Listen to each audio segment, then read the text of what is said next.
Welcome to the Pineapple Perspective, hosted by Troy Hooper. I am Troy Hooper, and this is always sponsored by Pepper Lunch Restaurants, the Japanese fast casual experiential restaurant for you as a franchisee if you want simple operations and very low labor and ease of scale and a differentiated product and experience. Very hot, very fresh, high quality ingredients. Check out pepperlunchRestaurants.com/franchise if you're interested in being a multi-unit franchisee with us. Ashwin Kamlani joins me today from the Alps, of all places. This is a very well-traveled man who's always out and about and recently enjoying the winter activities outside his back door, quite literally, doing the videos of the day, building in public.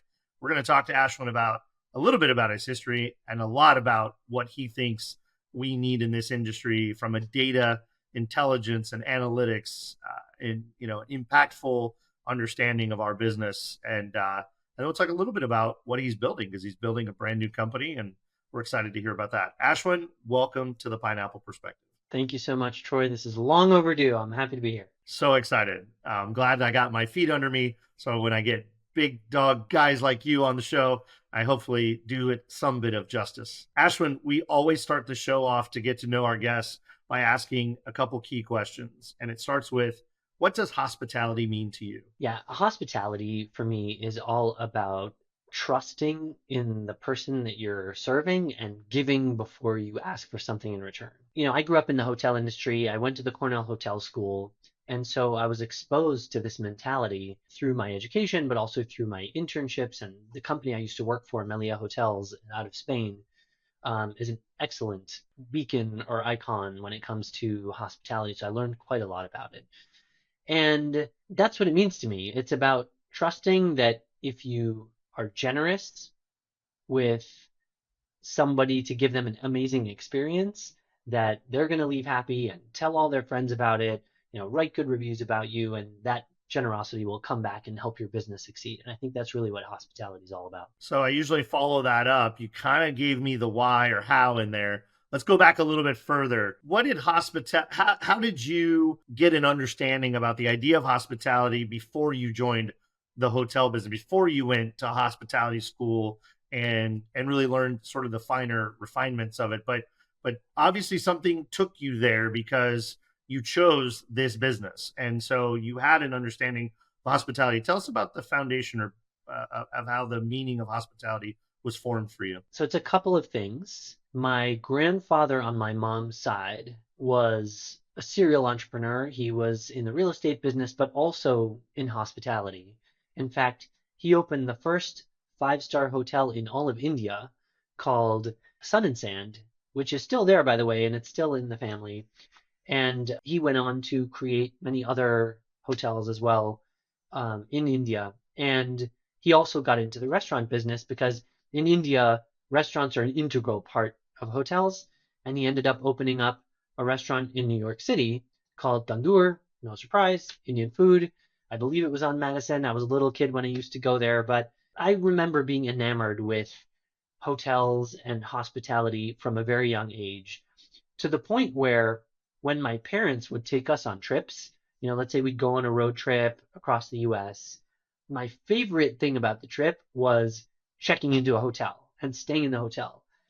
When I graduated from college and I went to work for Accenture, first of all, I went to work there because they said, if you love to travel, come work at Accenture. And I was like, I love to travel, sign me up. And then I thought, they're going to send me off to Singapore and Brazil. And, no, they were sending me to like Corning, New York and Princeton, New Jersey. And I was like, wait a minute, this is not what I had in mind. But every time I went to a new place, I would walk into the hotel, and that was my favorite moment. And I walked in the hotel and I would think, this was my hotel. I would do this and I would do that, even if it was like a courtyard, right?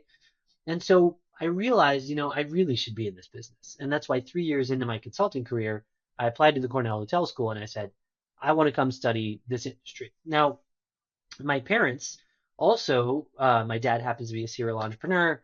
I could talk about that forever. I learned a ton from him. But once they retired, this will make you laugh actually, they decided, oh, well, now that we're retired, what should we do? Let's open a restaurant. Of course. Just one of the hardest jobs in the world and most time consuming. My mom is an amazing chef. She's an amazing cook. we grew up in our house every day eating, incredible food, and not just Indian food. In fact, very rarely, it would be Italian and Chinese and Mexican, all kinds of different cuisines. And so once they retired, they thought, well, what do we love to do? Well, we love food. They're real foodies. When I was growing up in Miami and then New York, depending on our report card, that would determine what restaurant you'd get taken to. That's So amazing. yeah, if you had straight A's in Miami, you'd be taken to Le Chauveron, which is like, it probably doesn't exist anymore, but it was like this amazing French restaurant in Miami, and you could choose which restaurant you want to go. So it was food and hospitality was always part of everything we did. And so they decided, yeah, let's open a restaurant. And my mom was like, yeah, some small takeout catering kind of thing. My dad's not like that. My dad's like me. If we're gonna do this, we're gonna do it right. And he went and got this piece of real estate on Ocean Drive and Fifth in Miami, which is like prime, tourist real estate. And they opened up this really cool modern Indian fusion restaurant called Ishq, ISHQ, which means love. And it went so gangbusters. They did so well. They had to shut it down because people from London would come and go to this restaurant. That tells you something, that the Indian food in this place. So, at one point they were working crazy hours, from 5 in the morning and then staying up until 2, and it was just ridiculous. And so they were like, we got to shut this thing down. And so I've always been exposed to it. I've always been attracted to it. I've always incorporated the elements or philosophies of hospitality into everything I do, when I'm running a company or when I work for another company or, that's how it really got started. That's amazing. So let's talk a little bit about your history. Let's not stop at the new company, but let's talk a little bit about your history because I want to talk about a few questions around really your highest competency now and what you've been focusing on the last couple of years and bring some value to the audience. Tell us a little bit about, okay, you get in the hotel business, you go through the schooling, you start off in Spain. Catch us up from there to a couple of years ago before you got into your modern stage. Well, I started off in Miami actually because it was the Americas offices, and it was a moment right when e-commerce was taking hold in the hotel industry. And it's not that dissimilar to what restaurants have experienced lately, after COVID. They were dealing with a new form of business, which was electronic commerce. And along with that came all kinds of new data and the ability to understand that data and do new things with it that nobody ever knew before. I had the fortune of working for this large Spanish hotel company, and when I joined, very few people in the company knew anything about e-commerce. So I was like an intrapreneur, right? I mean, I worked for this large multi-billion-dollar family-run traditional business, but I really got to build and create. And by the way, my boss at the time, his name is Ron Roy. He's a dear friend. I'm still in touch with him today, and he really gave me the freedom to say, he said to me, "Look, you're the expert here. You need to tell us what to do." And I was, 25 years old or something, right out of a master's program. You need budget? Let me know. You need people? Let me know. If you get yourself into trouble, let me know. I'll help you. But other than that, just go do it. And so I got to go visit hotels and learn from the general managers, what their fears were, how they thought it worked. And they, some were opposed to it, but others were really excited about it. And I got to learn how to work with those who were advocates to try new things and put good promotions out there. And so back to your question, it was all about how do we leverage all these new technologies and all these new tools to work with third parties, but not too much? How do we get the consumer to know who we are and book directly with us? Then how do we take that data and get as much value out of that as possible? How do we take our marketing dollars and put it into digital media and get the best return on that investment so we're not wasting that money? How do we take our loyalty program, our traditional loyalty program, and supercharge it with all this new e-commerce stuff? So it was all of those things wrapped up into one role, and it was amazing. I got to learn all about these different things. And so you can probably start to see how this is a great precursor to what I've done over the last couple of years within restaurants. But before we get there, I left Melia in the late 2000s, and I started my first business called Regatta Travel Solutions. And I did it because I kept hearing from other hotels in the industry that they were frustrated. Why is everybody going to Expedia? Why is everybody going to Booking.com? I want people to book on my website. What I realized was that the websites and the booking systems back then were terrible. This is 2010, and I thought there's no way you can compete against those huge companies if the technology that's available to you to compete with is crap, basically. So I'm going to build a better one. That's why we called it Regatta. We called it Regatta Travel Solutions because it was the boat that you needed to be able to compete with the big dogs in the fight. And it went really well. We came up with all these amazing, flexible, and unique ways for the consumer to book directly on the hotel website. And that gave them an edge because back then it wasn't like today. You had a level playing field, and if a consumer wanted to book a hotel, they would check on Expedia, Booking.com, but they would also check Kayak and TripAdvisor, and most likely end up on the hotel website at some point. So you had a chance to grab that person. And so if you had a killer experience and you gave them ways to book in ways that they weren't going to find anywhere else, you could increase your conversion rates and really attract direct bookings. Unfortunately, today's world is different where the consumer's in an app and they're in a walled garden, and it's very difficult for them to discover the restaurant website or the app. It's a whole other conversation. But so that company went really well. We really listened to our customers and understood what problems they were trying to solve and came back with technology that solved those problems. And we sold the business in 2016, and then it was acquired by a loyalty business. And I worked for that loyalty company for about 5 years, learning kind of much deeper diving into the loyalty world. And that's when I got into restaurants. And it was great because I had this now deep experience in loyalty. I had a lot of background in e-commerce and how to aggregate all these different data sets, how to attract the right customers and understand the business with the numbers. And so it was a natural fit. Once I observed what was happening in restaurants and hearing some of the frustrations that restaurants were dealing with, I thought, you know what?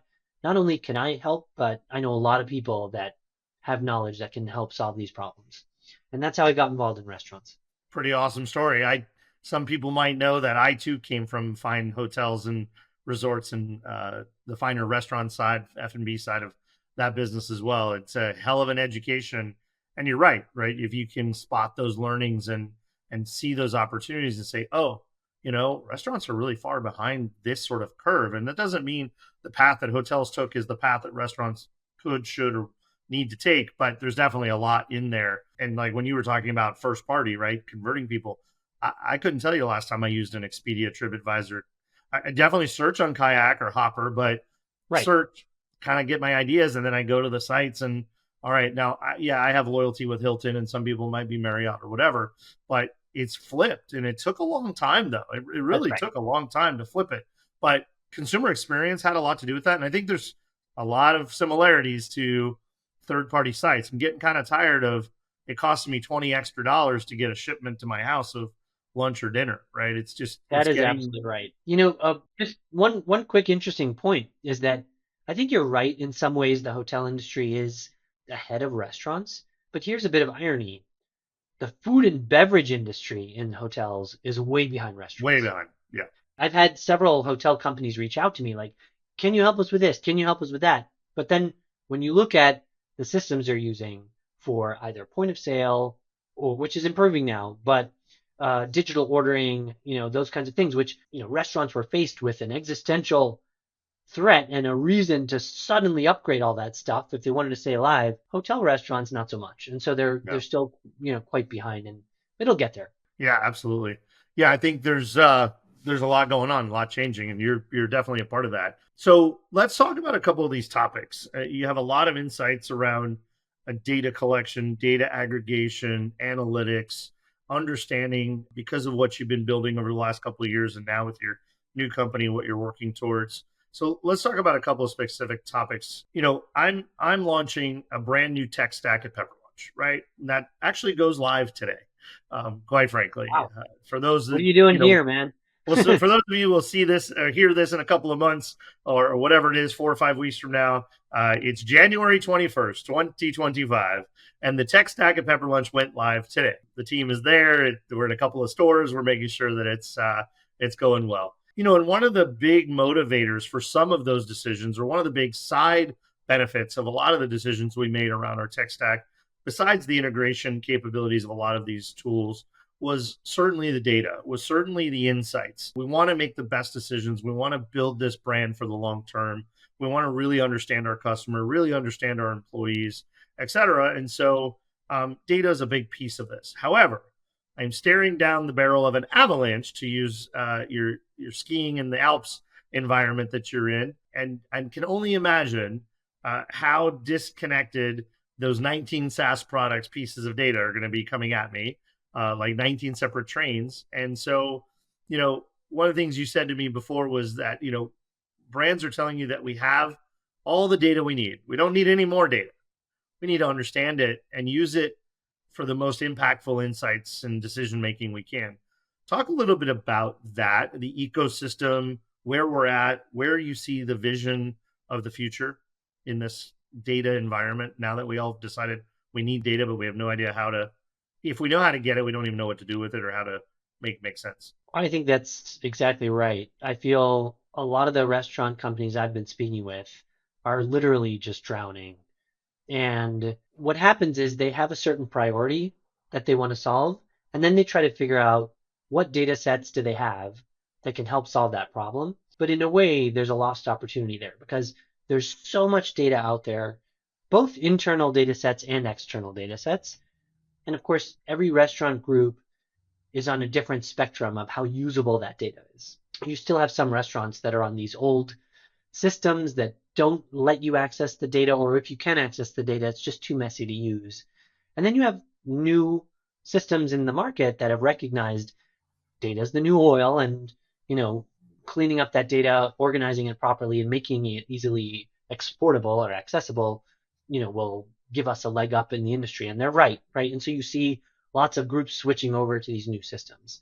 Now that said, you have all these different data sets available, and that could be just transaction data. It can be, then there's transaction data just about delivery. If you have a loyalty program, you have these other data sets about the loyalty program and those consumers and how they're behaving.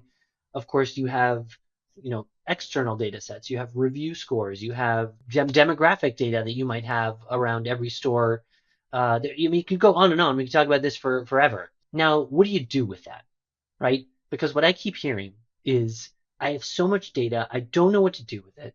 I don't have a team of data scientists. I can't sit here and look through it all. And so we've tried to compile it and provide, for example, our franchisees, and if that's the case, a dashboard where they can look at this, some charts, but nobody ever logs in. Well, what does that tell you, right? You and I were talking earlier about how crazy this industry is. And the people who run these restaurants or even manage a region, they have so much to deal with, so many details that they don't have the time to open up a Power BI dashboard and start looking at charts and figuring out, okay, what is this telling me? Now, larger franchisors or even larger franchisees may hire people or a team of people to do that. But how much bandwidth do they have, right? Even some of the largest ones out there, even Flynn, right? They have teams of people or that do this, but they have so many restaurants. And again, with such complexity, how can you possibly be on top of it all? And so the answer to your question is, I believe that there is room for a new technology that incorporates AI to consolidate all of these different data sets and distill it down into very bite-sized, relevant, impactful, actionable nuggets of data that you can know instantly what to do with it and go have that piece of data have an immediate impact on your revenue, profitability, and margins. And I believe that if we do that, that's HighMargin's mission. I think it's going to add a lot of value to this industry. I think we're going to help restaurant companies find success where they didn't even know they could find it. Yeah, it's one of the things I said to you early on in our side conversation was there's the I know what I want to know. There's the I know what I need to know, but don't know how to get it or how to even start that. And there's the I don't know what I can get. I don't know what I don't know I can even discover, right? There's that totally untapped universe of information that when put together in the right way, isolated or in concert or in correlation with lots of other information, suddenly gives us a new perspective on any aspect of our business. How applicable is this to the smaller, emerging, mid-sized groups versus, obviously we know how the large enterprises can, a quarter of a penny per every 10th transaction adds up, right? Like when you have 30, 50,000 locations, blah, blah, blah. But, if you got 5, 10, 20, 50 locations, how can this impact still be of relevance and important to the smaller guys? I think this is important to everybody, regardless of how big your operation is. If you're a one-off, independent versus a large, with thousands of locations. If you have access to digestible, impactful insights that you can take action on every day, it doesn't matter how big your operation is. The trick is going to be, is it accurate? Is it credible? And is it prioritized correctly?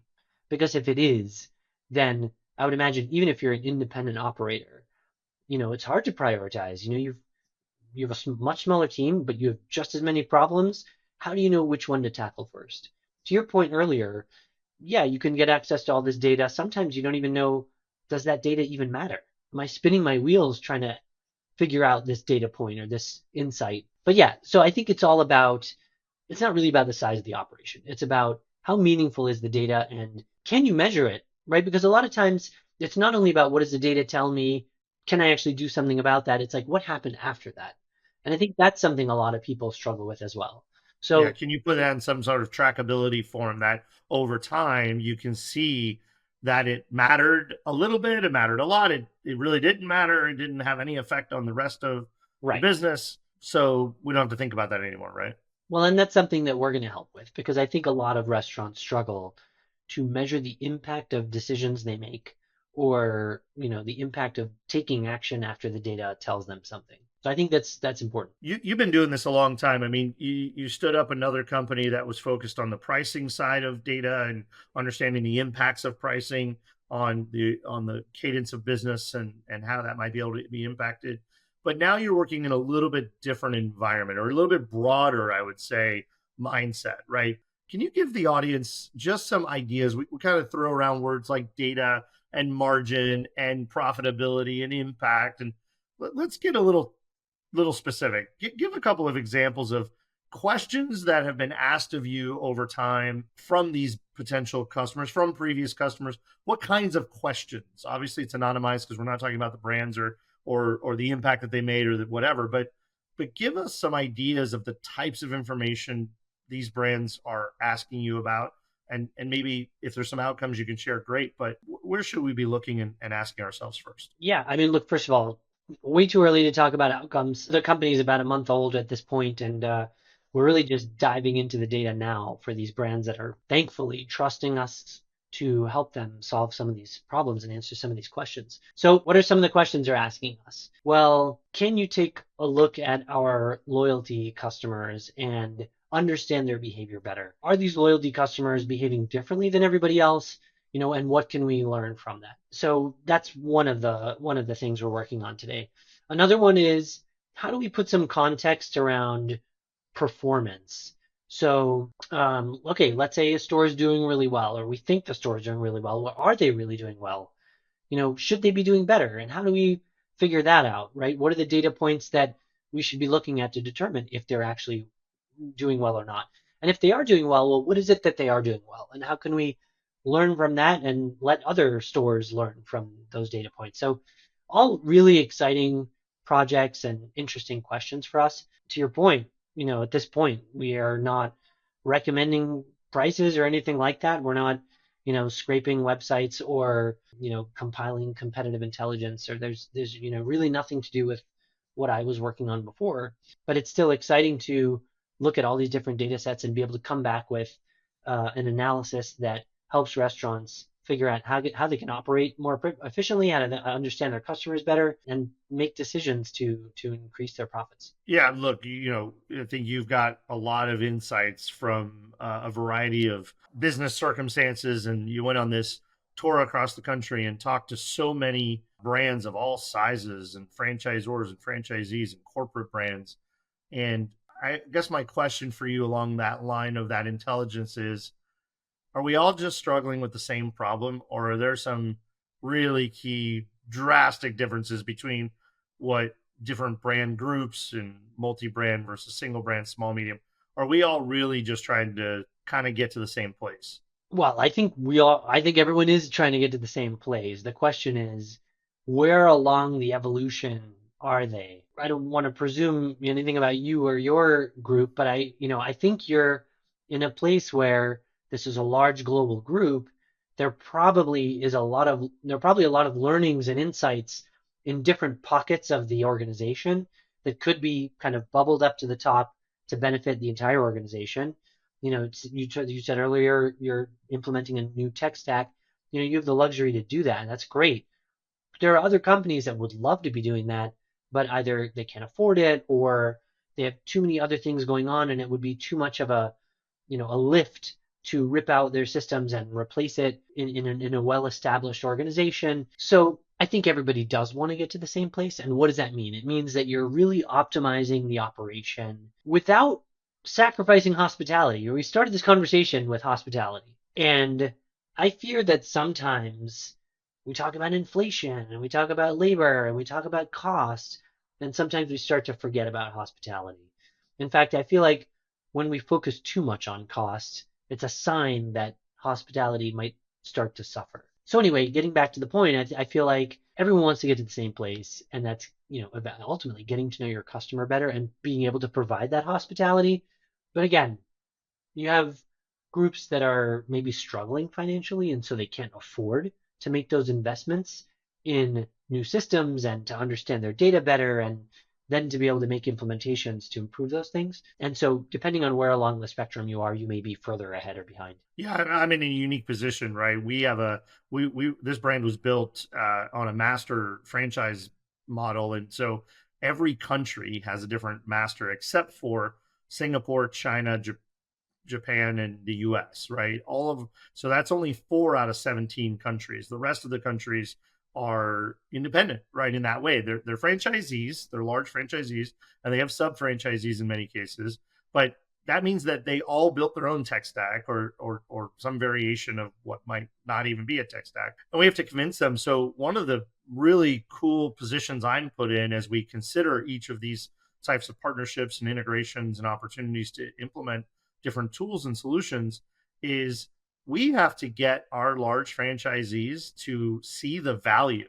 It has to actually have a direct impact on their business. Now, one of the big values for us as the brand owner and as an operator of 126 stores in 3 of the countries is that we own a lot of stores and we want to see efficiencies and improvements, and in the global sense we want to have a higher efficiencies in our HQ, in our brand ownership and brand operating business. So, for us, we're in a really cool position because it basically has to make sense money wise and in time investment wise and conversion wise to even consider it, right? And so that makes us think about things. It's not just a nice to have a cool tool. Oh, isn't that neat? It has to really bring real serious business impact. And then the question is that on the surface, when we buy it and put it in, okay, it's what we thought was the initial impact value, but what really is when you connect these things and you collect that data and you really start to sort of have the economies of scale and the power of duplicity, in multiplication of that information, how does that then create a better picture, a bigger picture, a more easy picture to understand? So it's a pretty wild world. And like you said, everybody's on a different path. Everybody has different priorities. Everybody's looking at this from a different lens. So they're entering the funnel of conversation from a different perspective. It's a pretty wild world, being on that SaaS side of the world, I imagine. Yeah, it is. And what excites me is to see where we're going to be 5 years from now, because there is so much happening. There are really great companies out there building for the future, and we see it more and more, right? The type of companies that are coming into the industry, even now compared to 3 years ago when I first got into the restaurant industry, I'm so impressed with the caliber of companies and the kind of people that are coming in to build things here. And also to see certain people that you've had on, recently guests on your show that are just blossoming and really thriving in their businesses because they've proven value and they've shown restaurants how technology can be used in an affordable way to improve service levels, to make more money. And so it's exciting. I think more and more restaurants will embrace the tools that really prove value and work. Yeah, I think it's early days in a lot. And speaking of early days, it's early days at High Margin. Now, Ashwin, I need you to put your futuristic hat on because this will publish in 4 to 6 weeks from the time we're having Wow. this conversation. But so just try to imagine the conversation we're having 6 weeks from now in real life, probably at a conference. I'm sure I'll see you soon. But let's think about it from that perspective as you tell everybody what is High Margin, why did you start this business, what are you aiming to do, what's the vision, and you can give a short, mid, long term ideation, but tell us about it. I started this company for several reasons, but primarily because I saw a very clear opportunity. I've spent the last 3 years getting to know a lot of different operators and building, frankly, a community of friends that work in this industry, not only at brands, but at franchisees as well. Given the background that I described earlier that I brought from the hotel industry, the more I talked to people and the better understanding I had of this industry and how stressful it was and how limited on time and resources all these companies were, I felt like there's such a clear opportunity to build something here. So, based on my relationships and what I had learned over my whole career, I decided, there's something I could do. Now, what is that thing? It is to take all of the different data sets that restaurants have available, both internal and external, and literally consolidate that down and distill it down into bite-sized, impactful, digestible nuggets of data that people can understand exactly what it is and they can do something about it immediately. And then to be able to help track what the impact of that was. So that is High Margin, and that's what we're building. Now, it's a little bit interesting how we're building it, and that's because, this company today, January 21, is only about a month old, but there has been this groundswell of support from major players in this industry, not just from franchisors, but franchisees as well, the tech community, who have rallied around this company. And I can't express to you how thankful I am for all that support that we've received. More importantly, there's a team of about today 8 people that have come around the table. Some of them I've worked with before, some of them I've never worked with before, but I've always wanted to. And they've reached out and said, hey, if you're going to build something, I want to be a part of that. And the interesting thing is that this time, we're not going to go out and raise money. We're really doing this organically. And that's exciting in a way, but it also puts a lot of pressure on the team and the company. The team has just been amazing to say, hey, look, we believe in this. We can see the support from the industry. We're going to do this. And the revenue will come. When it comes, we'll share it and it's all good. And it's really amazing to see. And so, from that perspective, I'm so proud of the people around the table and the trajectory we're seeing. And 6 weeks from now, I think we'll have a lot to celebrate. But the nice thing about that is that once we can breathe and we have some revenue coming in the door and we've communicated more clearly exactly what we're building and there seems to be a lot of excitement about it, we can just focus on building a killer product and really driving immediate impactful results. And I believe, and you've seen this, once we can come out to the industry with real, tangible case studies. We have 3 companies that have come to us and said, we want to help build this with you. So we're really going to just focus on that and be heads down. And, when we come out with results and case studies from everything we've built, I think the whole industry is going to be really excited about what we're doing here. I'm excited because I like to be first. I want to know as soon as you can whisper. I want to know. Look, I just know that the information's there. Really smart people like you and your team are gonna figure it out, and you're gonna transform a lot of it, of what we do and how we do it. And I really just think you're pulling the curtain back on a whole lot of insights and intelligence that we've always, well, not always, but at least for 5 years we've known is there, and we've been sold on your data is your data and we're going to give it to you and you can see it, and it's like, great, I don't read that code, what is that? So I'm really excited. As you said earlier, I think it is just about the natural evolution of this technology trajectory that restaurants are on. There are a lot of really smart people building some really cool stuff. And then, we'll start to see some consolidation as we have already. But I think at the end of the day, if everybody's got their mindset on taking care of the hospitality industry with a little bit of hospitality, I think we'll be in a good place. And with people like you building, that's the kind of folks that I think we all need to be talking to, looking at, and paying attention to, because it's not just what you're building. It's not just a tool that's in a toolbox. You're really providing a whole lot of service and an empathetic mindset to it. So really appreciate that.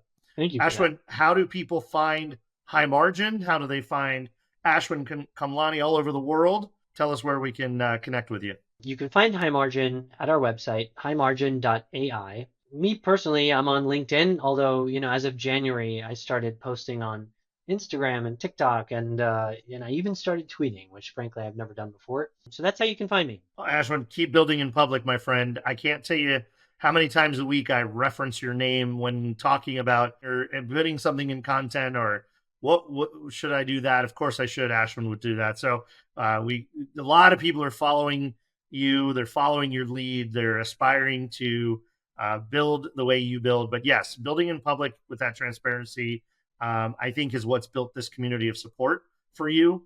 I think your genuine, beautiful nature shines through, but more importantly, you're providing a transparency into how something's being done and why it should be done that way and how you're thinking about it. And I think that is what resonates and connects and makes people want to support what you're doing. So you've got a friend here at Pepper Lunch and at our team, and we're going to definitely keep in touch and keep watching and hopefully benefit from the tools you're building in the future. Glad to have you on, my friend. Thank you. Thank you so much, Troy. Thank you for listening to The Pineapple Perspective. If you loved today's episode, leave a review and a 5-star rating. I look forward to welcoming you back next time.